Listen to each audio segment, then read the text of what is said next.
thrown out before winter, she built a cabin inside a giant barrel. Henning Dahl, who had buried his wife and infant daughter in the Great Gale of 1880, told her, "You'll freeze, and those children will freeze with you." She had $9, 2 children, and needed shelter she could not build. On December 6, 1891, winds tore through the valley at 100 miles per hour. But 5 months earlier, Marta Lindqvist had never built anything more permanent than a chicken coop in her life. The eviction notice arrived on a Tuesday in late August, 1891. Marta read it twice, then a third time, as if the words might rearrange themselves into something less final. The Brennan Lumber Company required the premises vacated within 14 days. Her husband Gunnar had been dead for 6 weeks. The company owned the cabin. The company owed her nothing. She folded the paper carefully and set it on the table where her children sat eating their breakfast of cold oatmeal. Alma, 7 years old, watched her mother's face. Little Eric, 4, continued eating, unaware that the only home he remembered had just been taken from them. 14 days. Late August heat pressed against the cabin walls. By October, the rains would come. By December, the Pacific storms that swept through Sonoma County could drop temperatures into the 20s and bring winds that tore roofs from their rafters. Marta had $23. She had a dead husband's tools. She had 2 children who needed shelter before winter arrived. The Homestead Act allowed her to file a claim as a widow. 160 acres for $14 in filing fees.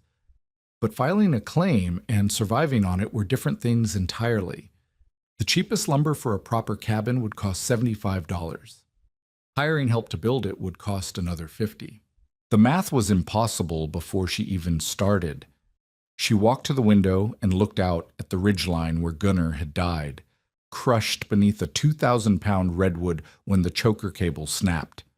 The company paid for his burial. They did not pay his widow. Marta had $9 left after the filing fee. $9, 2 children, and winter 12 weeks away. On the 3rd day after the eviction notice, Marta walked the 4 miles to Brennan's general store to ask about available land. The store sat at a crossroads where 3 wagon tracks met, surrounded by the stumps of what had once been a redwood forest. Men loitered on the porch, waiting for lumber contracts or day labor. They watched her pass without speaking. Inside, Henning Dahl stood at the counter examining a hand axe. He was 63 years old, barrel-chested, with hands that looked like weathered oak roots. He had come to California in 1852, survived the floods of '62, the droughts of '64, and the Great Gale of 1880 that killed his wife and infant daughter when their cabin roof collapsed under the wind. He had rebuilt alone, buried his dead alone, and now ran 300 head of cattle on land he had cleared himself. Everyone in the valley knew Henning Dahl. When he spoke about survival, people listened. Marta approached the counter where the store clerk, a nervous young man named Jasper, spread a survey map across the worn wood. "There's unclaimed parcels along Dry Creek," Jasper said, pointing. "Good soil, water access." "What about structures?" Marta asked. "Anything with a cabin already standing?" Jasper shook his head. "Nothing habitable. The Kohler place burned last spring. The Swenson claim was abandoned." He hesitated. "There's the old Haas property. Winery went under when the phylloxera killed the vines. Buildings are still standing, but nobody wants it. The whole vineyard's dead. Ground's poisoned for grapes." "What buildings?" "Stone Winery, Copperidge Barn. They left everything when they walked away. Couldn't sell the equipment too far to haul without rail access." He glanced at Henning Dahl as if seeking permission to continue. "The wine tanks are still there, big ones, redwood." Henning Dahl set down the axe. His voice carried the weight of 4 decades in this valley. "You're Gunnar Lindqvist's widow." It was not a question. Marta nodded. How much money do you have? $9. Children? 2. Henning Dahl looked at her for a long moment. His eyes held no cruelty, only the flat assessment of someone who had watched too many people die from poor decisions. A woman alone cannot build a cabin before winter, he said. Not with $9, not with 90. You need walls, a roof, a chimney. You need seasoned timber that won't warp and split when the rains come. You need foundation stones or your floor will flood. The labor alone, he shook his head. You'll freeze, and those children will freeze with you. The words landed like hammer blows. Marta felt her throat tighten. I have to try, she said. Trying is how people die out here. Henning Dahl picked up the axe again, testing its edge with his thumb. The valley is full of graves of people who tried. He paid for his purchase and walked out. The bell above the door chimed once, then fell silent. Jasper cleared his throat. The Haas property is 4 miles east. I can show you on the map. Marta looked at the map. 4 miles from town. No neighbors within sight. A dead vineyard.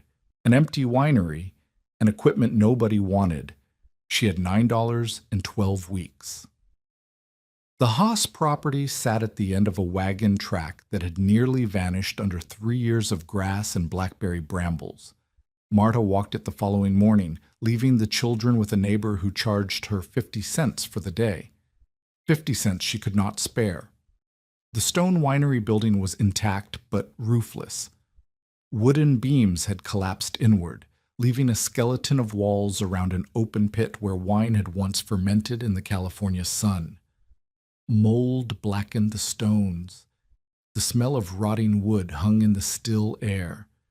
The Cooperage barn was worse.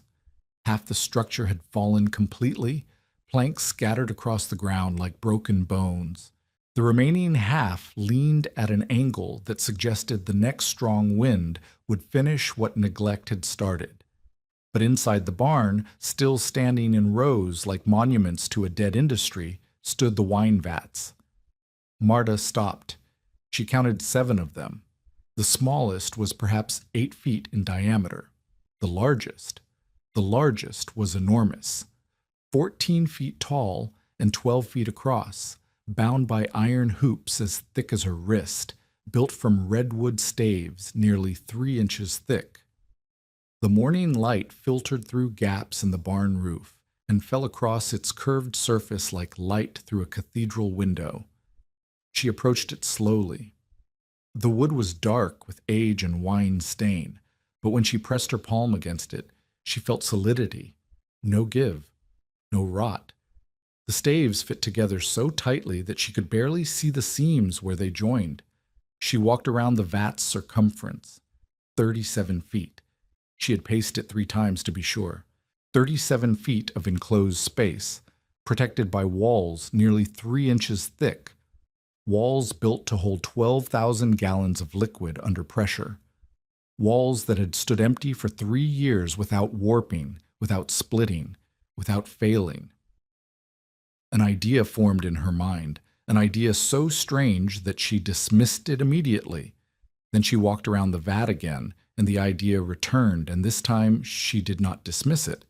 A proper cabin for 2 rooms would need walls 16 feet long and 14 feet wide. Floor to ceiling, 8 feet. That was over 300 square feet of living space, the minimum anyone considered acceptable. This vat, laid on its side, would give her an enclosed cylinder 12 feet in diameter and 14 feet long. The interior floor space would be smaller than a proper cabin, perhaps 80 square feet of flat surface, if she built a floor at the widest point.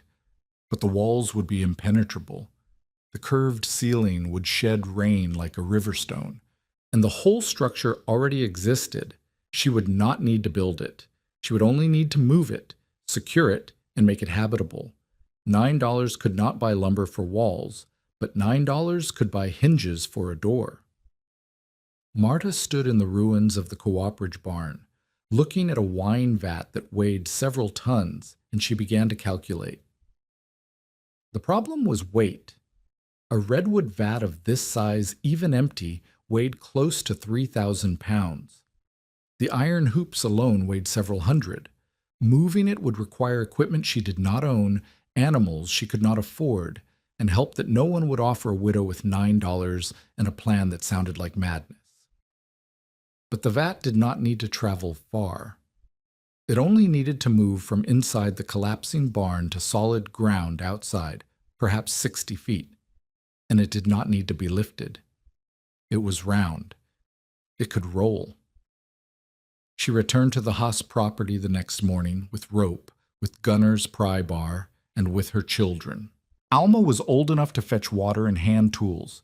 Eric was old enough to stay out of the way when told. They would help because there was no one else.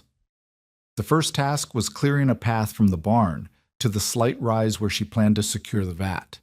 She worked with a hand axe and a brush hook, cutting blackberry canes until her arms burned and her palms blistered through her gloves. By noon, she had cleared 20 feet. 40 remained. Alma brought her water from the creek. The girl's face was solemn, watching her mother hack at brambles with a ferocity that frightened her. "Mama," she said, "what are we doing?" Marta stopped. Sweat ran down her forehead and stung her eyes. Her shoulders ached with a deep, grinding pain that she knew would be worse tomorrow. "We're building a house," she said. "In the barrel?" "In the vat, yes." Alma considered this. "It doesn't look like a house." "It will." The girl nodded slowly, the way children do when they trust their parents beyond the limits of understanding. She handed her mother the water jar and went back to minding her brother without asking any more questions. By the end of the first week, Marta had cleared the path, removed the rotted planking from around the vat's base, and dug channels to guide it when it began to roll. She had also attracted attention. Agnes Olmsted appeared on the 7th day. She was 41 years old, a widow herself, with a small farm 3 miles south that she ran with the help of her teenage son. She was practical, unsentimental, and utterly certain that Marta had lost her mind. "I heard you were digging over here," Agnes said, standing at the edge of the cleared path with her arms crossed. "Came to see for myself." Marta straightened up from the channel she was cutting. Her back screamed. Her hands had blistered, healed, and blistered again. She had lost weight she could not afford to lose, and the hollows beneath her cheekbones had deepened into shadows. "I'm preparing the ground," Marta said. "For what?" Marta pointed at the vat. Agnes stared at it for a long moment. Then she looked at Marta, then back at the vat, then at the 2 children playing near the creek. When she spoke, her voice was flat with disbelief. "You mean to live in that?" "I do." "It's a wine barrel." "It's a structure, 3-inch walls, iron reinforcement, 12 feet wide and 14 feet long, more solid than half the cabins in this valley." Agnes walked closer to the vat, examining it the way she might examine a horse someone was trying to sell her at an impossible price. She rapped her knuckles against the wood. She studied the iron hoops. She peered inside through the bung hole at the top. "How do you plan to move it?" she asked. "Roll it." "By yourself?" "I've built channels, inclined plane. The ground slopes toward the rise where I'll set it." "And then?" "Cut a door in one end, build a floor inside, install a small stove for heat, seal the seams against weather." Agnes turned to face her. "You're describing a home made from a barrel. People don't live in barrels, Marta. You know this. The whole valley will think you've gone simple from grief. The whole valley can think what they like. And when the winter storms come, when the winds blow 60 miles an hour and the rain falls sideways for 3 days straight, that thing will roll, it will blow, it will hold." Marta heard her own voice, hard and certain. "It's built to withstand 12,000 gallons of liquid pressing outward against those walls, thousands of pounds of pressure. A storm is nothing compared to that." Agnes was silent for a long moment. Somewhere in the distance, a woodpecker drummed against a dead tree. "You have children," she said finally. "This isn't just about you." "I know." "If you're wrong." "I know." Agnes looked at the vat one more time. She shook her head slowly, a gesture that might have been pity or might have been something closer to respect. "I think you're making a mistake," she said. "But I've been wrong before." She turned and walked back toward the road without saying goodbye. Marta watched her go, then picked up her shovel and returned to work. The sun was still high. She had hours of daylight left, and winter was now only 11 weeks away. The following day, Marta began the process of tipping the vat. The Cooperage barn's roof had rotted away above it, leaving the massive cylinder exposed to open sky. Birds had nested in its interior. Leaves and debris had accumulated over 3 years of abandonment, but the structure itself was sound. She had spent 2 nights planning the mechanics. The vat currently stood upright on its bottom head, the flat circular end. To roll it, she needed to tip it onto its side.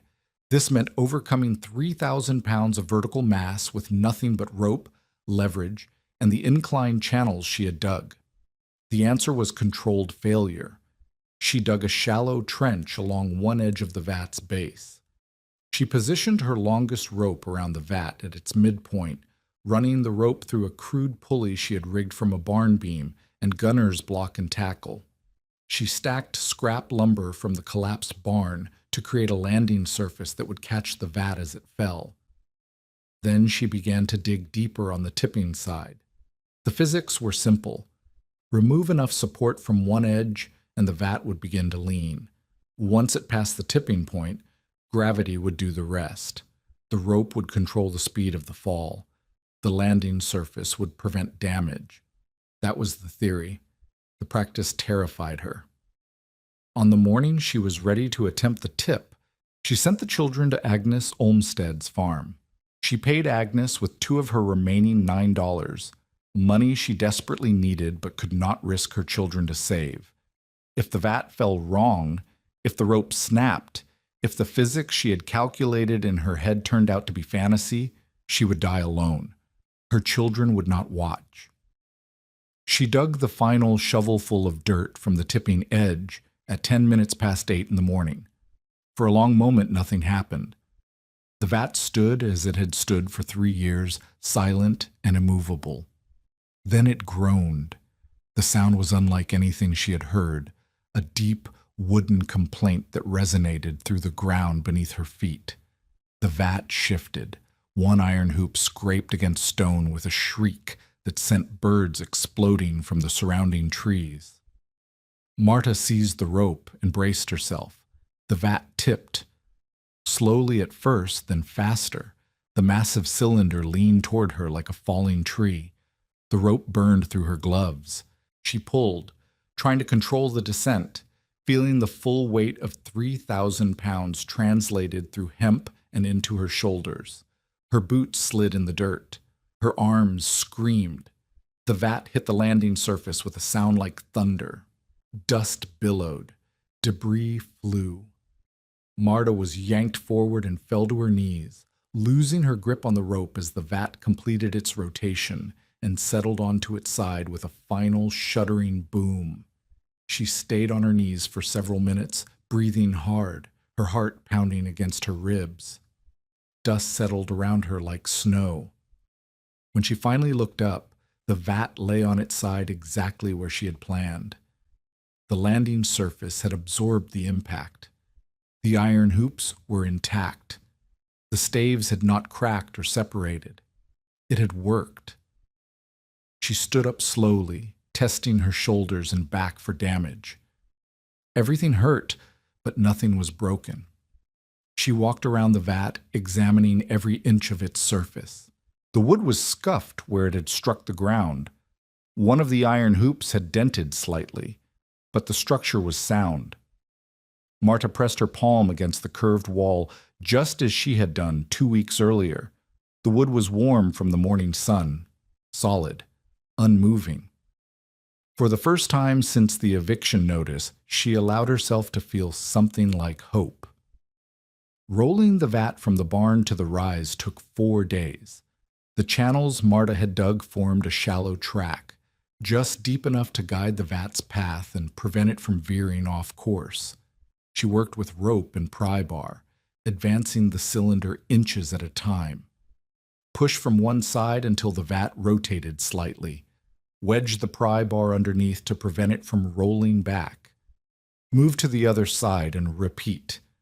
1,200 pounds of pressure distributed across each movement. Her arms developed a shaking tremor that would not stop. Her back locked up each morning, requiring 10 minutes of agonized stretching before she could stand upright. She ate when she remembered, slept when her body refused to continue, and rose before dawn each day to begin again. The children returned from Agnes's farm on the second day of rolling. They were too young to help with the heavy work, but Alma took over all cooking and water carrying while Marta focused entirely on the vat.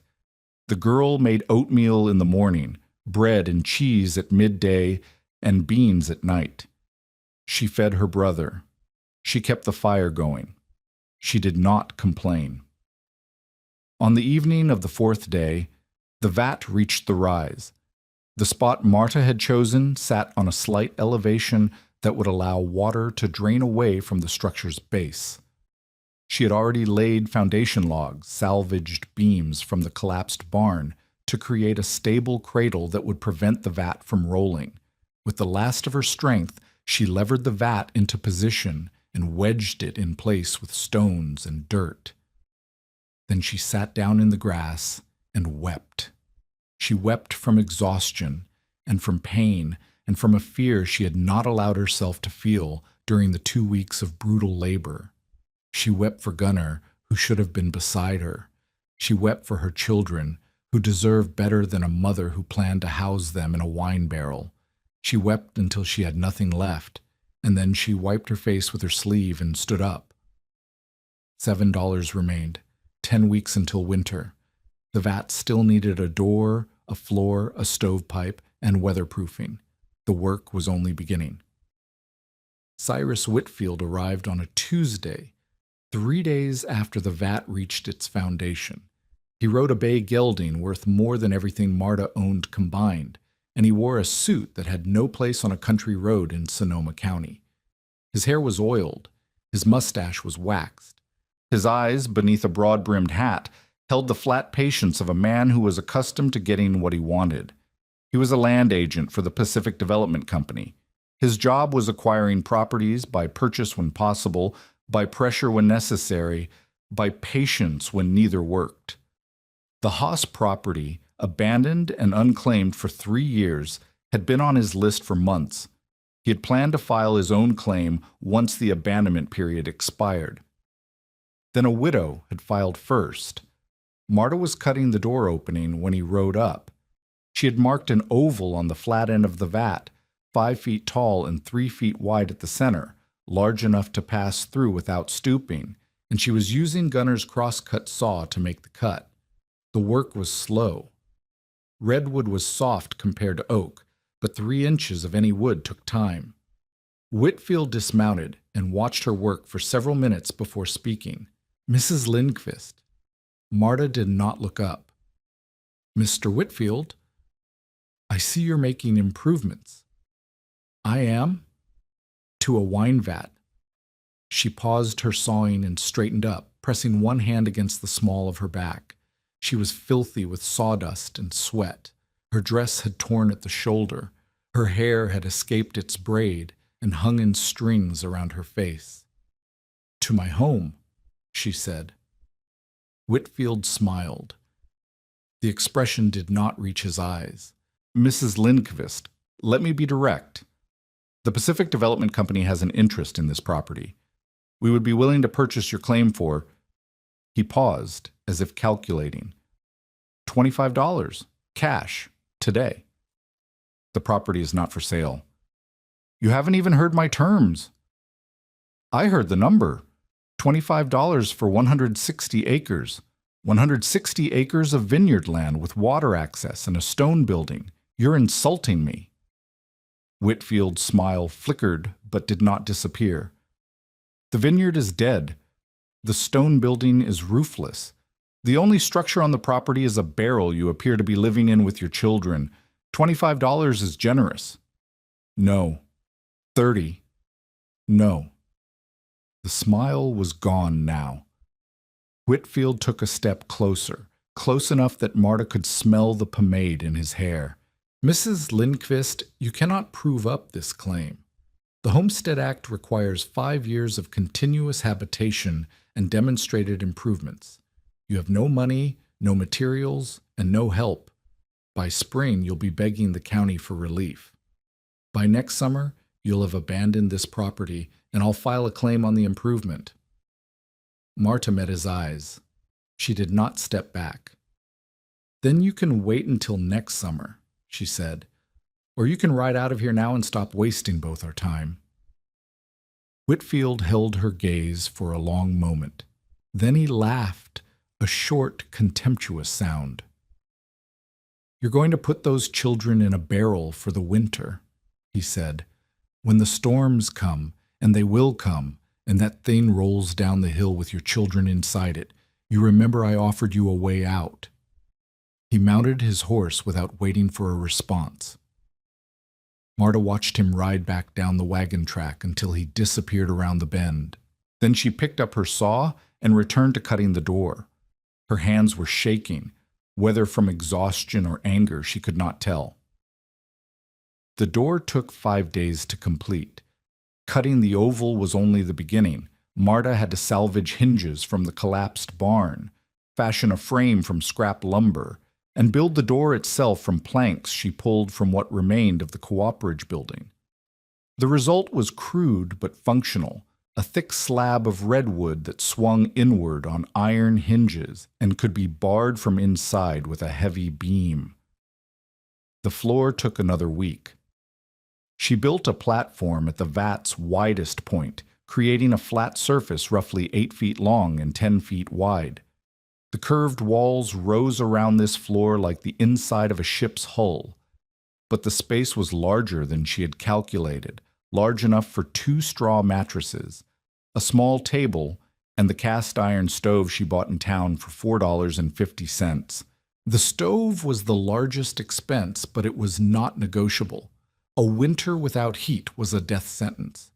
The stove was small, designed for a prospector's tent, but it would burn wood efficiently and vent through a pipe she ran through a hole cut in the vat's upper curve. By the time she finished, she had $2.37 remaining, 8 weeks until the first winter storms. The structure was weather-tight. She had sealed the seams between staves with pitch salvaged from the winery, and the cooperage construction was so precise that rain beaded on the surface and ran off like water from a duck's back.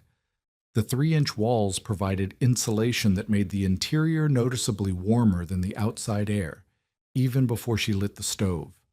The curved ceiling meant the space felt smaller than its measurements suggested, but it also meant every inch was usable, no wasted corner space, no awkward angles. It was not a cabin. It was not even close to what anyone would call a proper home, but it was shelter. And it was hers. The first test came in late October. A Pacific storm swept down from the north, bringing 2 days of rain and winds that howled through the valley at 40 miles per hour.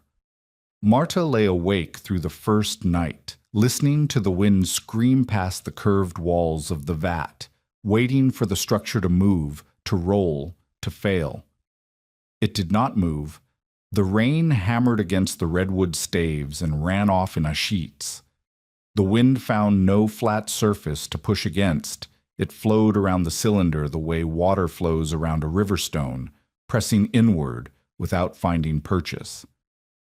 Inside, the air was still. The stove glowed red. The children slept. By morning, the storm had passed. Marta stepped outside to find branches scattered across the property, the wagon track flooded, and half the shingles torn from what remained of the Cooperage barn roof. But the vat was exactly where she had left it, unmoved, unharmed. Agnes Olmsted arrived that afternoon. She walked around the vat twice without speaking. Then she looked at Marta. 40-mile-an-hour winds, she said. The Anderson barn lost its roof. The Petersons' chicken coop is in the creek. I heard. This thing didn't budge. No. Agnes was quiet for a long moment. I thought you were crazy, she said finally. I still think you might be crazy.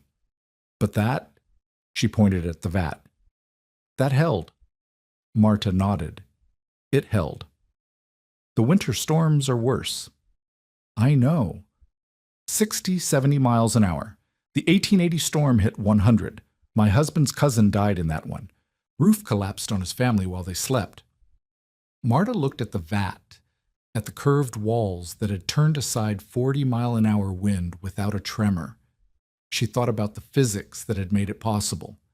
12,000 gallons of liquid pressing outward, thousands of pounds of force contained by those staves and hoops. A storm was pressure from the outside, but the vat had been built to withstand pressure in every direction. This will hold, she said. Agnes studied her face. Whatever she saw there seemed to satisfy something. I have extra flour, Agnes said. More than I need before spring. I'll sell you 10 pounds at cost, 35 cents. It was charity disguised as commerce. Both women knew it. Marta's pride flared, but she crushed it down. Thank you, she said. I'll take it. Agnes nodded once, then turned and walked back toward her farm. Marta watched her go, then returned to her work. There was chinking to check, firewood to split, and a second stovepipe joint to seal before the next storm came. The first test had been 40 miles per hour. The second test would be stronger, and somewhere out on the Pacific, gathering force over thousands of miles of open water, the worst storm in a decade was building toward the California coast. Chunk 2 continues. November brought cold that settled into the valley like a weight. Morning frost silvered the grass. The creek ran slower, thickened by temperatures that hovered just above freezing. Marta split firewood until her arms ached, stacking it against the vat's curved exterior where the overhang of the upper curve would keep it dry. Inside, the space had transformed. The children's mattresses lay against the curved wall, separated by a curtain Marta had sewn from flour sacks. The small table held their few dishes and the oil lamp that provided light after dark. The cast-iron stove crouched in the center of the floor, its pipe rising through the hole she had cut and sealed with pitch and scrap metal. When the fire burned, the interior temperature climbed to 60 degrees, then 65, then 70. Warmth that radiated from the iron and was held by 3 inches of redwood on every side. The vat's insulating properties exceeded her calculations. Heat that would have escaped through the cracks of a conventional cabin stayed trapped within the sealed cooperage. The curved ceiling, instead of wasting space, created a pocket of warm air above their heads that acted like a second layer of protection. On mornings when the outside temperature dropped to 28 degrees, the interior never fell below 45, even when the stove had burned down to embers overnight. Marta kept a thermometer hanging from a nail near the door, a small extravagance she had purchased for 15 cents at Brennan's store. She recorded the temperatures each morning in a notebook. Outside, inside, difference. The numbers told a story that even skeptics would have to acknowledge. A 20-degree difference, sometimes 25. The walls were working exactly as she had calculated. She also recorded wind speeds, estimating them by watching the trees.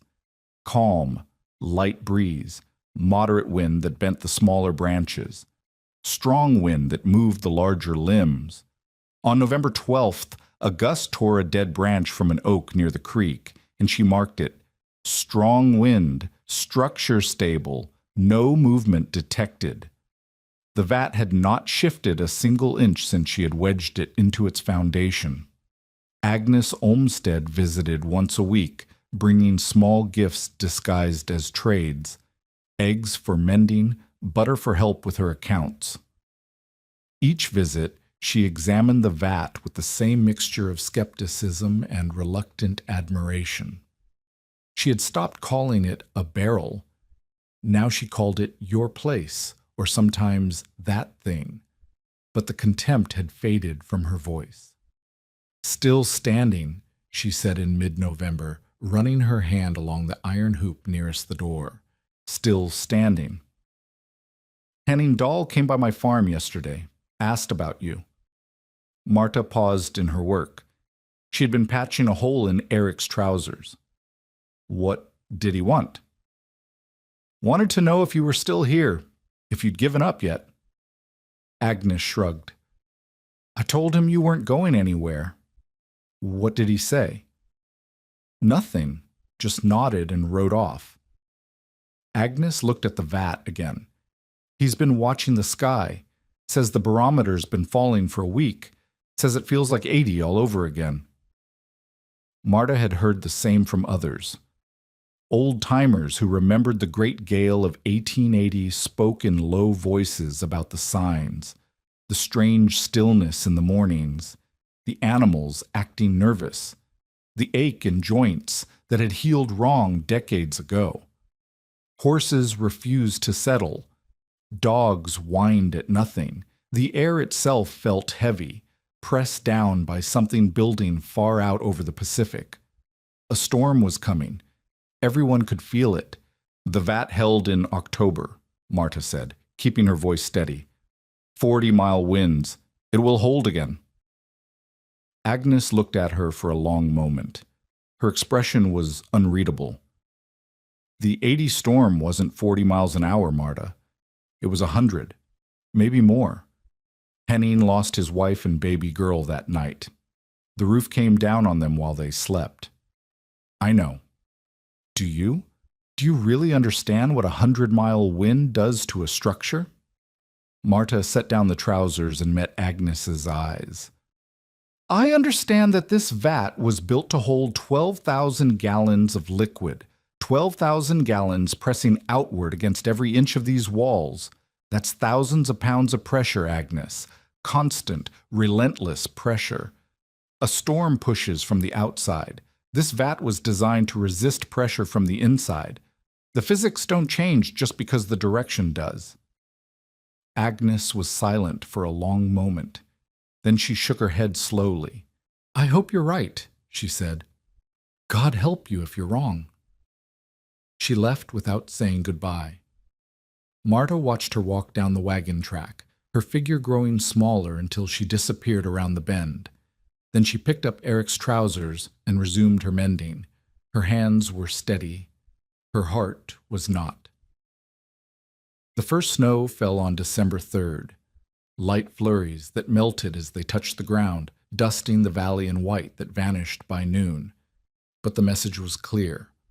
Winter had arrived in earnest. Eric developed a cough that same day. At first, Marta thought little of it. Children caught colds, especially when the seasons changed. She brewed tea with honey from Agnes's hives, kept him close to the stove, wrapped him in the warmest blanket she owned, and watched. By December 4th, the cough had developed a rhythm, 3 sharp barks followed by a wet, rattling gasp. His chest heaved with the effort of breathing. His skin felt warm to the touch, warmer than the stove-heated air around him. By December 5th, the warmth had become heat. His forehead burned with fever. His cheeks flushed red, then pale, then red again. He refused food, turning his face away from the spoon, crying weakly when she tried to coax him to eat. His cough had deepened into something that seemed to come from the bottom of his lungs, each spasm shaking his small body like a rag doll. Marta knew what it might be. She had seen pneumonia before, had watched it kill a neighbor's child in Minnesota before she and Gunnar had come west. The progression was unmistakable: fever, cough, labored breathing. Then, if the body could not fight off the infection, a gradual drowning as the lungs filled with fluid.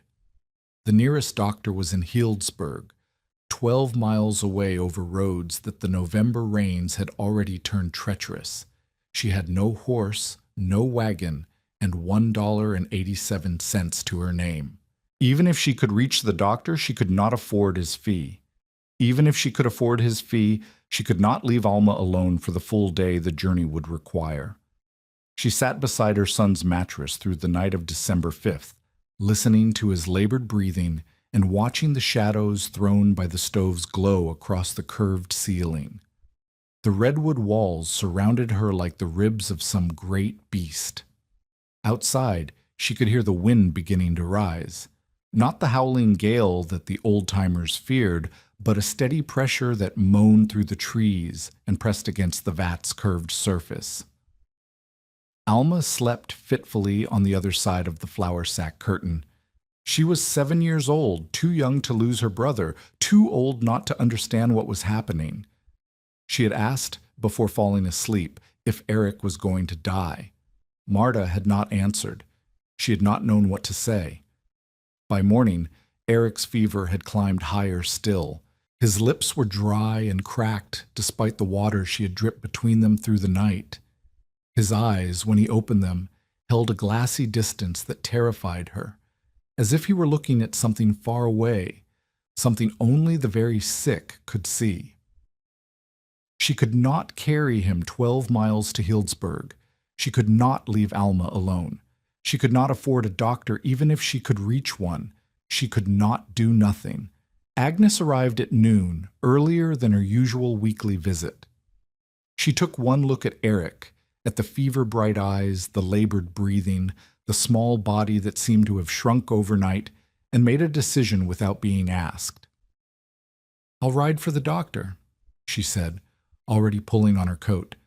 "My son can manage the farm for a day. You stay here. Keep him warm. Keep him drinking.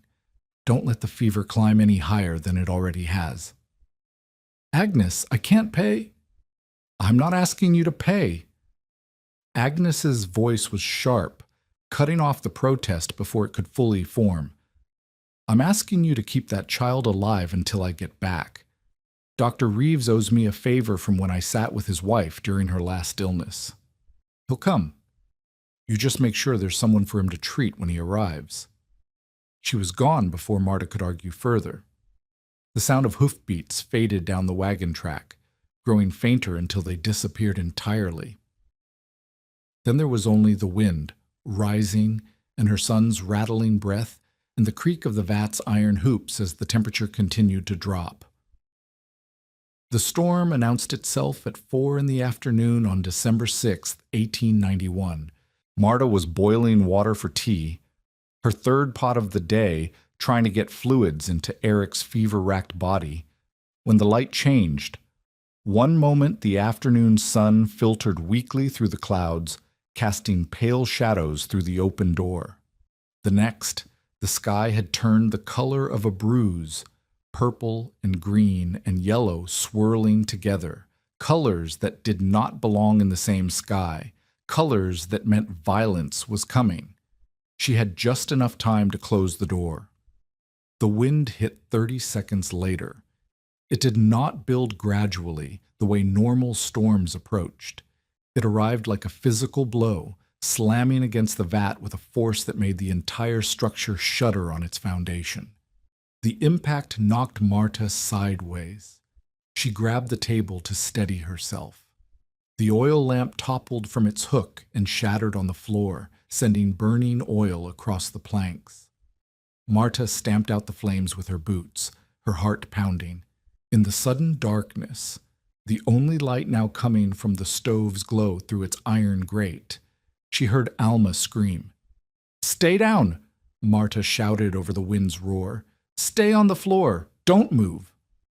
She crawled across the floor to where Eric lay, wrapping her body around his small form as the wind rose to a howl that drowned out every other sound. The stove pipe rattled in its housing. the metal joints grinding against each other with a shriek that set her teeth on edge. The door, her crude, heavy door, strained against its bar, the planks flexing inward with each gust as if something massive were trying to force its way inside. Something struck the exterior of the vat with a crack like a gunshot. A branch, she thought, or perhaps a piece of debris from one of the ruined buildings. She flinched, waiting for the walls to splinter, waiting for the wind to find a weakness and tear them apart. The walls did not splinter. The wind screamed around the curved surface, finding no flat edge to grip, no corner to catch, no purchase for the fury it carried. The vat trembled, but did not move. The foundation logs, wedged into the earth and weighted with stones, held fast. The iron hoops creaked and groaned, the metal contracting in the cold. But they did not give. Marta lit a candle with shaking hands, sheltering the flame with her body until it caught. In its weak, flickering light, she could see Alma pressed against the curved wall near the door, her face white as chalk, her eyes wide with terror. Eric lay on his mattress, too sick to understand what was happening, his breath coming in short, wet gasps that were barely audible beneath the storm's roar. "It's holding," Marta said. Her voice sounded strange in her own ears, too calm, too steady, as if someone else were speaking through her mouth. "The walls are holding. We're safe in here." Alma stared at her. Tears streaked her cheeks. "Mama, what's happening?" "A storm. A bad one." Marta moved to her daughter and pulled her close, feeling the girl's trembling body against her own. "But we're inside, and the walls are strong, and we're going to be fine. I promise you. We're going to be fine." She did not know if she believed it, but she said it, and she kept saying it as the wind rose higher and the night descended, and the worst storm to hit Sonoma County in 11 years tried to tear her home apart. The storm raged through the night. Marta lost track of time. Hours blurred together into an endless present tense of darkness and noise and fear. There was only the howling wind, the periodic crashes as trees fell somewhere in the valley, the rattle of the stovepipe, the creak of the iron hoops, and the endless task of keeping her children alive through whatever was happening outside. She fed the stove until her wood supply ran low. Then she fed it sparingly, adding one piece at a time, rationing heat against the unknown hours ahead. The temperature inside the vat dropped. She could feel it on her skin, could see her breath fogging in the candlelight, but it did not drop as far as it should have. The 3-inch walls held the warmth, even as the wind screamed to steal it away. She dripped water into Eric's mouth when he would take it. She held Alma when the girl sobbed. She sang songs when the sobbing stopped. Old songs from her childhood in Sweden, songs her mother had sung to her, songs she had almost forgotten until they came back to her now, in the darkness, with the world trying to end outside.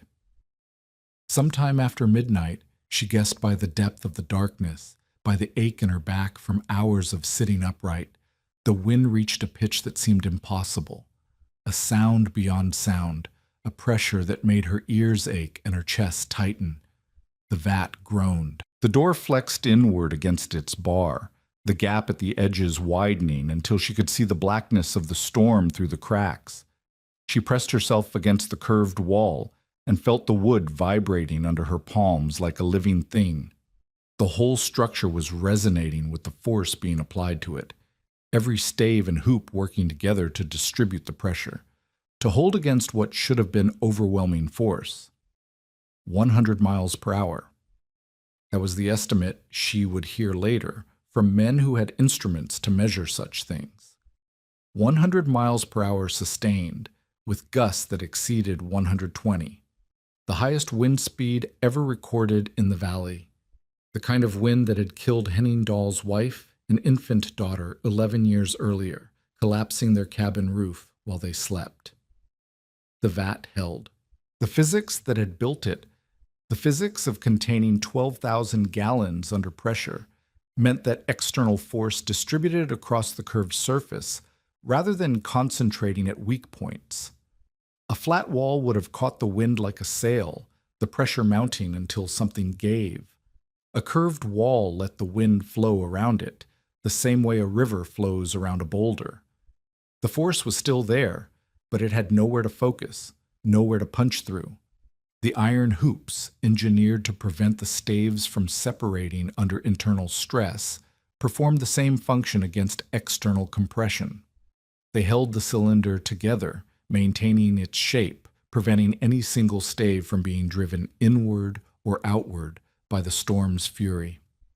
The weight of the structure, 3,000 pounds of redwood and iron, anchored it against the foundation logs like a ship moored in harbor.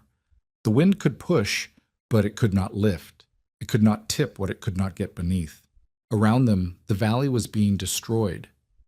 Marta heard the Cooperage barn go at some point past 1 in the morning, a grinding crash that cut through even the wind's roar, the sound of lumber shattering and timbers falling. The barn had been leaning for months. The storm finished what neglect had started. She heard other sounds, too. Distant crashes that might have been other structures failing, the crack of trees snapping somewhere on the ridge, a sound like thunder that was not thunder. She learned later it was the Peterson barn's roof being torn off and thrown a quarter-mile into a field. Later she would learn the full scope of the damage. 7 barns destroyed within 5 miles of the Haas property.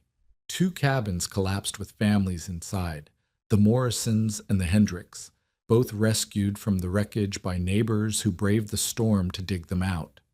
1 death. Old Silas Morrow, who had refused to leave his cabin despite his daughter's pleading, and was crushed when the ridgepole snapped and brought the roof down on his bed. Livestock scattered across 3 counties, some never recovered. The railroad tracks blocked by fallen redwoods for a week. The wagon road to Healdsburg, impassable for 3 days. But Marta knew none of this during the night. She knew only the vat, the darkness, the wind, and her children. She knew the sound of Eric's breathing, which she monitored constantly, listening for any change that might signal the fever was winning.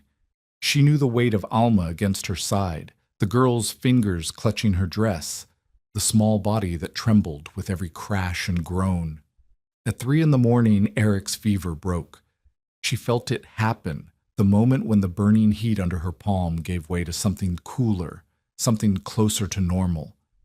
His breathing eased. The wet rattle faded.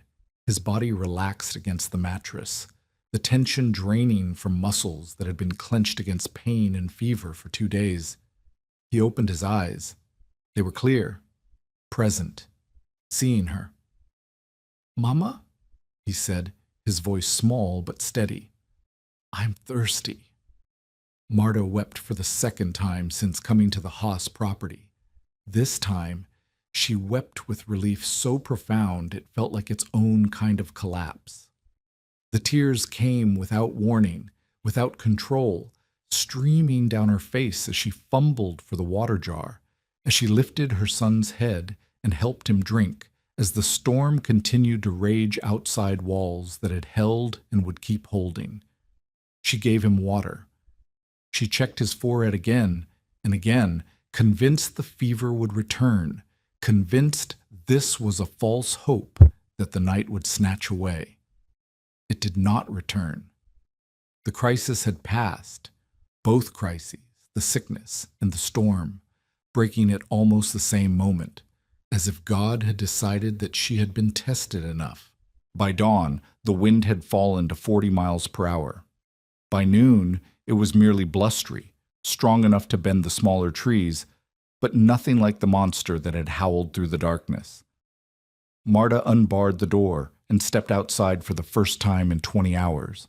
The world had changed.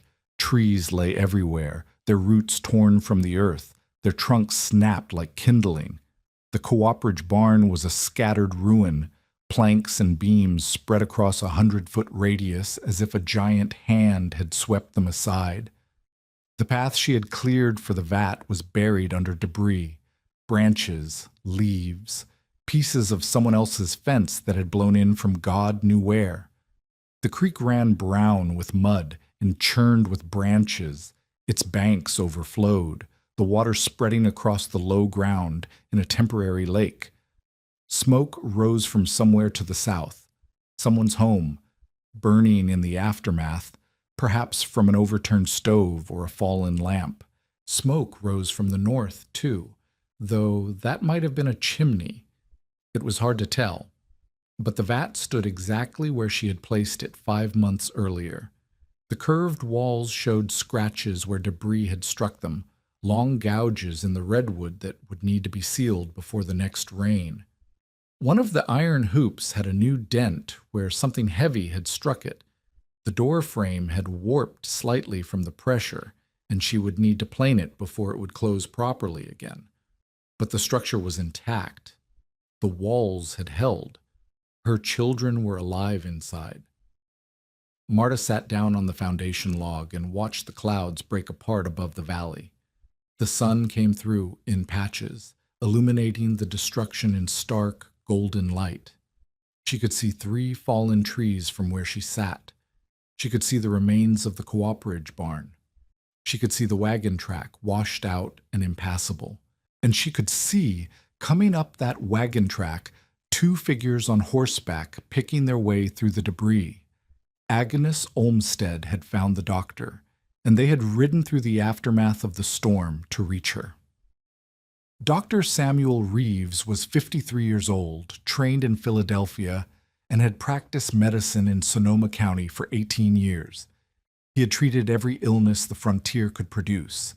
He had set bones, amputated limbs, delivered babies in conditions that would have horrified his professors. He had pronounced death over more children than he cared to count.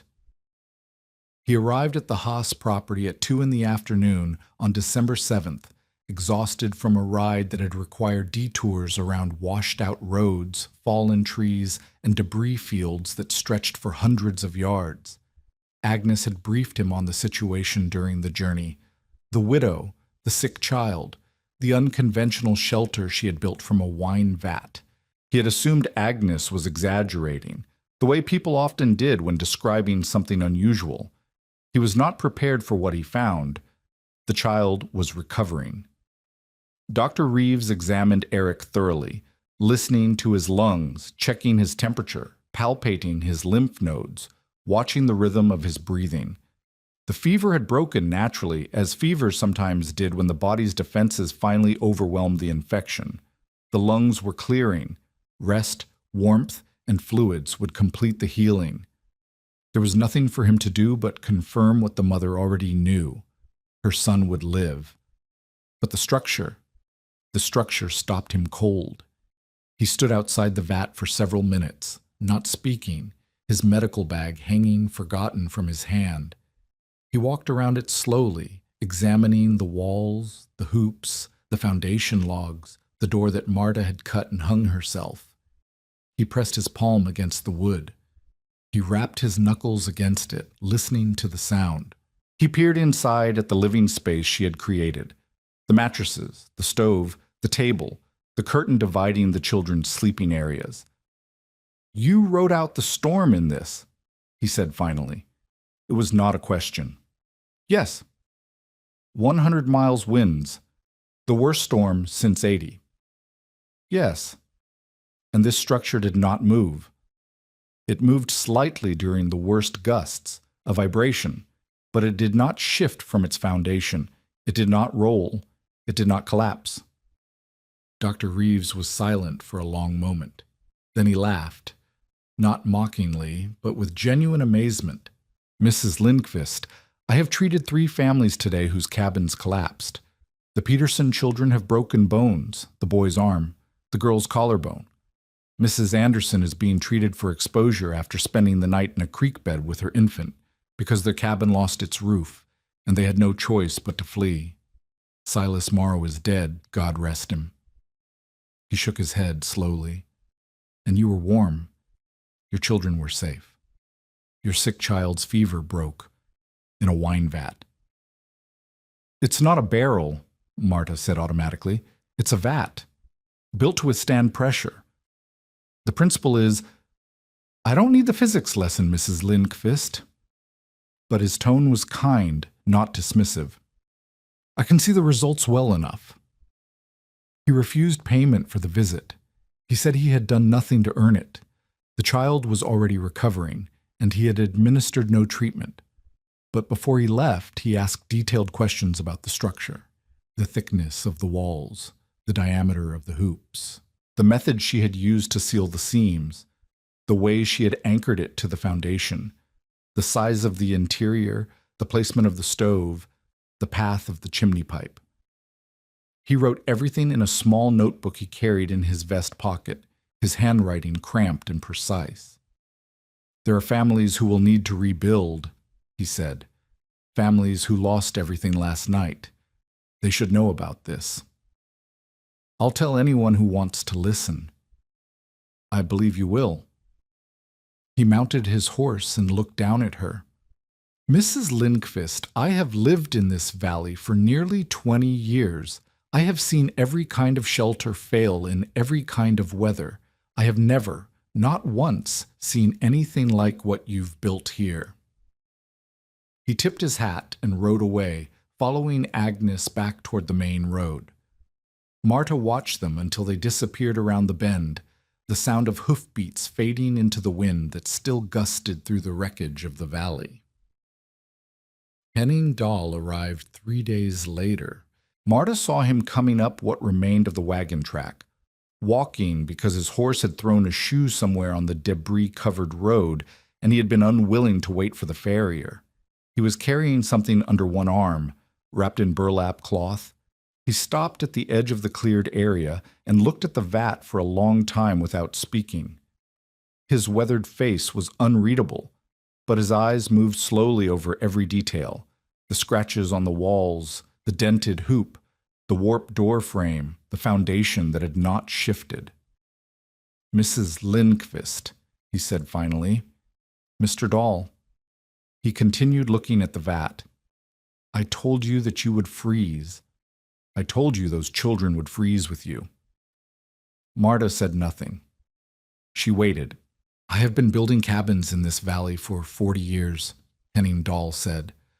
I have buried people who died in structures I helped build. My wife. My daughter. His voice caught slightly on the last word, the only crack in his granite composure. I thought I knew what would stand and what would fall. He fell silent again. The wind gusted through the trees, carrying the smell of smoke from somewhere far away. I was wrong, he said. He unwrapped the burlap bundle. Inside was a cured ham, perhaps 10 pounds, dark and fragrant with smoke and salt, enough meat to last her family for weeks. This is not charity, he said. This is acknowledgement. You saw something I did not see. You built something I did not believe could be built. He set the ham on the foundation log. You have earned this. He turned and walked back down the wagon track without waiting for a response. Marta watched him go. This man who had survived the great gale of 1880, who had buried his wife and infant daughter, who had rebuilt alone and never apologized to anyone for anything in 4 decades. He had said he was wrong. She picked up the ham and carried it inside, where her children were warm and alive, and sleeping in a home that had held against the worst the world could throw at it. Agnes Olmsted came that afternoon. I passed Henning Dahl on the road, she said. He was walking, said his horse threw a shoe, but he couldn't wait to get here. She paused. He looked like he'd swallowed something that disagreed with him. He brought us a ham. Henning Dahl gave you a ham? He said he was wrong. Agnes stared at her for a long moment. Henning Dahl does not admit he's wrong. Henning Dahl does not give people hams. Henning Dahl does not walk 4 miles on a bad road to visit anyone. He did today. Agnes shook her head slowly, but she was smiling. The first genuine smile Marta had seen from her since the storm. Well, that's something. She paused. The Petersons are asking about your shelter. So are the Andersons. So is half the valley, if I'm being honest. Word is spreading. They want to know how I built it. They want to know if they can build one themselves. The storm destroyed half the cabins between here and Healdsburg. People need shelter before the next one hits. And nobody trusts conventional construction anymore. Not after what happened. Marta thought about the months of work, the clearing, the tipping, the rolling, the cutting and sealing and fitting. She thought about the physics she had puzzled out alone, the risks she had taken, the moments when she had been certain she was making a terrible mistake. I'll show them, she said. Anyone who wants to learn, I'll show them everything. Agnes nodded. I thought you might say that. She paused. You know Cyrus Whitfield is telling everyone the vat was luck. Says a real storm would have rolled it flat. Says you'll never make it through another winter. Let him say what he wants. He's also saying you'll never prove up the claim. 5 years is a long time to live in a barrel. It's a vat. Marta looked at the structure, at the home she had built from something everyone else had discarded, from something that had seemed like madness until it proved itself against the worst nature could deliver. And 5 years is nothing. I've already survived the hardest part. By spring of 1892, 4 families had built similar shelters using salvaged wine vats from abandoned wineries across the valley. The phylloxera epidemic had left dozens of such vats scattered across Sonoma and Napa counties. Orphaned equipment from failed operations, too expensive to move and too valuable to destroy. What had been industrial waste became, in the aftermath of the storm, the foundation of a small movement. The Petersons rebuilt using a 14-foot vat from the old Dominici property. The Andersons found a matched pair of smaller vats and connected them with a covered walkway, creating a 2-room structure larger than their original cabin. A family named Johansson, new arrivals from Minnesota, chose a vat over conventional construction after hearing about what had happened to their neighbors' cabins. The structures became known locally as barrel houses, though Marta always corrected anyone who used the term. Vats, she would say. They're vats. Barrels are for whiskey. The design evolved as others improved upon her original work.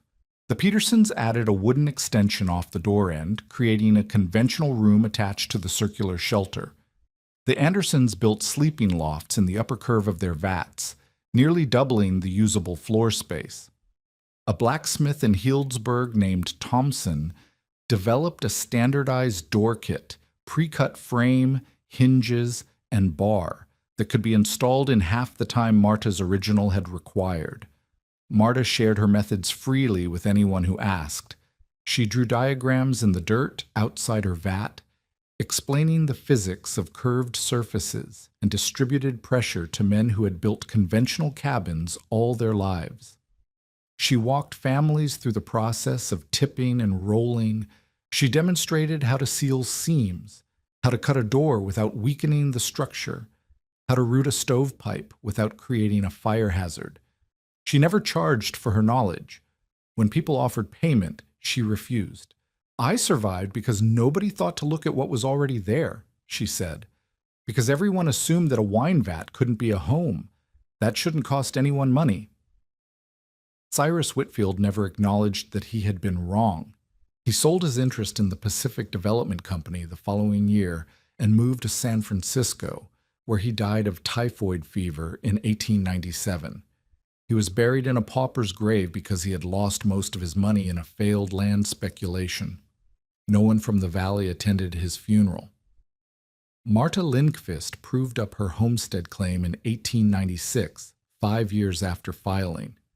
She had met every requirement of the Homestead Act: continuous habitation, demonstrated improvements, cultivation of at least 10 acres of the property. The land office clerk who processed her final paperwork looked at the address on the form, looked at her, and shook his head with something that might have been wonder. "The barrel woman," he said. "The vat woman," she corrected. She had been correcting people for 5 years. She suspected she would be correcting them for the rest of her life. She lived on the Haas property for another 31 years after that. The original vat remained her primary home until 1899, when she finally saved enough money to build a proper cabin beside it, a small but solid structure with conventional walls and a shingled roof. She kept the vat standing, using it for storage, and as a guest room for visitors who wanted to see the structure that had become something of a local legend. Alma married a schoolteacher from Santa Rosa in 1904. She had 3 children and lived to be 82 years old. She never forgot the night of the storm, the sound of the wind, the feel of the walls vibrating, her mother's voice singing Swedish songs in the darkness to keep the fear at bay. Eric became a carpenter, specializing in cooperage repair and the conversion of industrial containers into living spaces. He built 17 vat homes over his career, each one incorporating improvements on his mother's original design. He died in 1942 at the age of 55, from pneumonia, the same illness that had nearly killed him as a child, finally claiming him 6 decades later. Marta Lindqvist died in her sleep on March 15, 1927, at the age of 73. She was buried beside Gunnar in the small cemetery outside Healdsburg, under a headstone that read only her name and dates. No mention of the vat, no mention of the storm, no mention of the children she had saved or the families she had taught. She had never wanted monuments. The vat itself stood until 1951, when the property was sold to a developer who demolished every structure to make way for new housing. By then, the barrel house movement had faded from memory, replaced by modern building techniques and materials that made the old improvisations unnecessary. The last of the converted vats was torn down in 1963. But for one night in December of 1891, when the worst storm in a decade tore through Sonoma County with winds exceeding 100 miles per hour, a widow and her 2 children survived inside a structure that everyone had said would fail. Henning Dahl, who had survived the Great Gale of 1880 and buried his wife and infant daughter in its aftermath, had looked at Marta Lindqvist and delivered his verdict. "You'll freeze," he had said, standing in Brennan's general store with 4 decades of frontier survival behind him. "And those children will freeze with you." The temperature that night dropped to 19 degrees. The wind reached 107 miles per hour. 7 structures collapsed within 5 miles. 1 man died. Livestock scattered across 3 counties. The railroad was blocked for a week. And in the morning, when the wind had finally fallen and the sun broke through the clouds, Marta Lindqvist stepped out of her vat home and watched the light spread across a valley that would never look at her the same way again. The curved walls stood behind her, scratched and dented but unbroken. Inside, her children were sleeping. The stove was still warm. The air smelled of wood smoke and redwood and the particular warmth of a space that had held against everything. Henning Dahl had said she would freeze. The redwood held,